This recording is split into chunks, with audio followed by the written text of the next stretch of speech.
E já naquela época eu notava que as mulheres, eu sempre tive muitas clientes mulheres também, né? Homens e mulheres.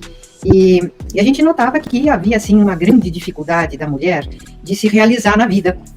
Ela tinha, assim, um problema que nós chamamos de identificação projetiva. De ver a causa dos problemas delas, geralmente nos seus maridos, nos seus namorados, nos seus pais, na sociedade. Parece que a mulher tem a ideia de que o homem é o grande inimigo dela, a começar desde que ela é criancinha. Então ela já ouve a mãe, e geralmente a criança vê o mundo através dos olhos da mãe, né? Então ela ouvia a mãe já chorando, se queixando a respeito dos maus tratos do marido, do pai. Então todo esse clima de inimizade entre mulheres e homens tem um efeito muito negativo dentro da psique feminina. E isso é um problema, porque a mulher não percebe que a maior inimiga dela é ela mesma.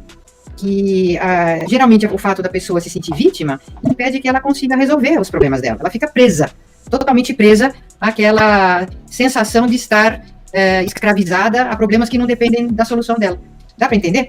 Então, o fato da mulher nunca tratar da própria patologia dela, do interior dela, faz com que ela não consiga florescer e ser feliz, fazer com que as pessoas com as quais ela conviva sejam felizes, e acaba vivendo uma vida amargurada, muito amargurada. Então, aí foi o meu grande interesse de ajudar a mulher a se libertar através da consciência da patologia das mulheres. E eu fiz uma pesquisa em torno do que a mulher pensa de si mesma, do que ela pensa das outras mulheres, e do que os outros pensam das mulheres, né? Inclusive os homens.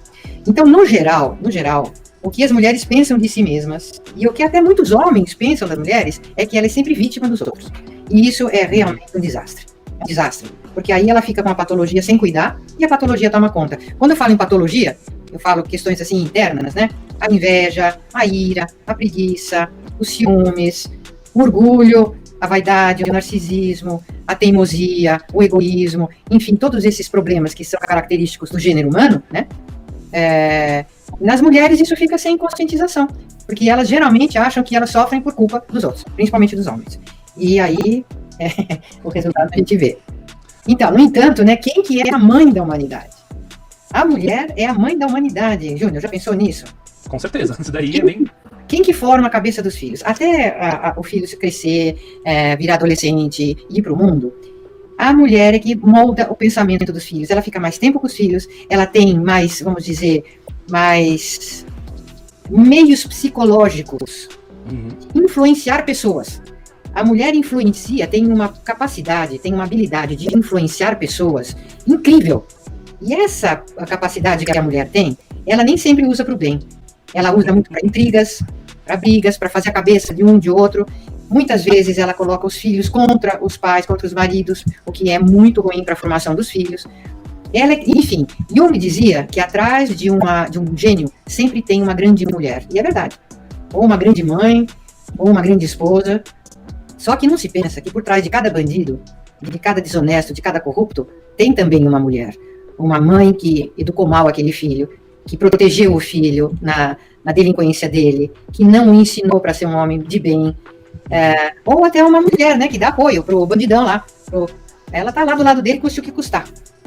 Compreende? Sim. Não é isso, Júnior? Sim, tem muito disso. A gente vê porque nas cadeias, alguns criminosos recebem até mesmo carta de amor, que não são nem de suas parceiras. Exatamente. Tem muitas histórias desses assassinos, né, em série, estupradores, que eles têm uma fila de mulheres apaixonadas por eles. Uma fila de mulheres. Justamente que se atraem. Então as mulheres são invertidas, elas invertem. Geralmente o homem bom, que gosta dela, que a trata bem, que tem afeto por ela acha sem graça, rejeita, acaba rejeitando.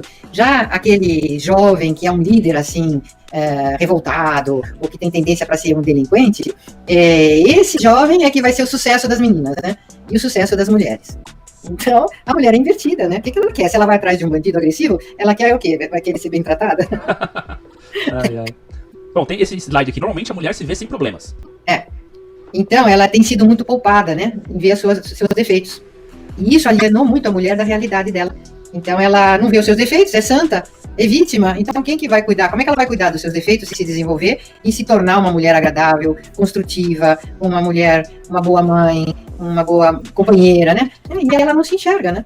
Então, é problema. Certo. Tem uma pergunta que eu queria colocar aqui pra senhora. A respeito do As Mulheres no Divã. A senhora afirma que existe um lado pouco explorado das mulheres, maquiado pela sociedade. Ela é sempre vista como símbolo de benevolência, bondade, virtude. Isso sempre foi assim? Ou quando que isso começou a ser realmente uma verdade incontestável da nossa sociedade? Bom, isso sempre foi assim. Desde que o mundo é mundo, desde que a Eva deu a maçã lá pro Adão, simbolicamente. Uhum. Mas desde esse tempo a mulher, ela se vê como vítima de tudo, né? E o homem é o vilão. E esta visão sempre houve. Então, ela é transmitida de mãe para filha, para neta, de geração para geração, de geração para geração. A criança, a menininha, ela já escuta a mãe falando com a tia, com a avó, com uma amiga, como ela sofre por causa do marido, geralmente colocando nessa questão sexual que o marido tem outras, ou porque ele bebe, ou porque ele tem esse defeito, ou porque ele tem aquele defeito. E todos os seres humanos têm defeitos. Todos têm defeitos. Agora, a mulher não se vê com os defeitos. Então, ela foi abnegada, ela deu a vida dela para os filhos, deu a vida dela, se sacrificou pela família, ela que leva tudo adiante, se não fosse por ela. Então, essa sensação de vítima estraga a vida da mulher completamente. Uhum. Completamente. Ela não consegue se desenvolver e acaba sendo uma figura aversiva, né? Não só para o marido, para o namorado, para os companheiros, como para os próprios filhos, que acabam não aguentando essa conduta da mulher, né? Sabe quando ficou pior? Que isso que eu acho que é uma coisa terrível, Júnior. Desde a antiguidade, os povos seguiam o modelo do patriarcado, e as mulheres eram seres reclusas ao ambiente doméstico, protegidas, né? Sempre a mulher achou que precisava ser protegida, e o homem também, sem contato direto com o mundo exterior. Agora, desce um pouquinho. Pronto. Porém, nos Estados Unidos, lá pela década de 50, 60, o que acontecia, né? Não, mais de 40, 50. Somente de 38% das mulheres que tinham emprego, mas elas eram professoras, enfermeiras e secretárias só. Elas não tinham acesso à medicina, direito, administração de empresas e outras profissões. Imagina só, então, se nos Estados Unidos era assim, imagina nos outros países, né? Então, desce um pouquinho aí o slide. Aí, o pessoal do poder econômico dos Estados Unidos, os big shots lá do dinheiro, né? Uhum. Então, eles pensavam assim, mas tem metade da população aqui que podia estar trabalhando e me dando lucro, e elas estão em casa, cuidando somente do marido e dos filhos. Então, tem todo um contingente aí, uma população enorme de mulheres que poderiam estar trabalhando para mim e trazendo lucro para mim, nas minhas fábricas, nas minhas lojas, nos bancos, e, entendeu? Dando lucro para os poderosos. Então, o que aconteceu? Eles lançaram maliciosamente, até foi o sobrinho do Freud que lançou essa ideia nos Estados Unidos, do empoderamento da mulher para ela ir para o mercado de trabalho para servir o poderoso econômico. Então, veio essa história dos Women's Liberation Movement.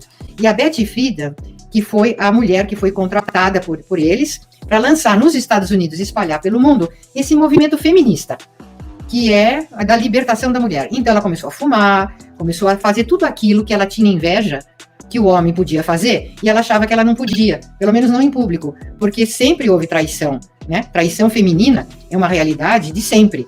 Entretanto, só os homens